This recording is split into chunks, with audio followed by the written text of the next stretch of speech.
We've all faced the frustration of paint on tile, but removing it can be manageable with common household materials. Whether your tiles are ceramic, porcelain, or more exotic, quick action is key. Wipe wet paint with a damp cloth immediately and avoid spreading it to the grout. For dried paint, use a utility knife to gently scrape it off at a 45-degree angle, or soften it with a hairdryer before wiping it away. A vinegar solution can naturally lift stains, but skip it on limestone tiles.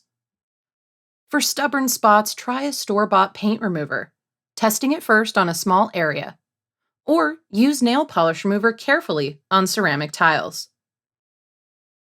To tackle leftover paint spots, a scouring pad and warm soapy water work well, while a bristle brush dipped in diluted bleach can clean grout. Just avoid using bleach on colored grout.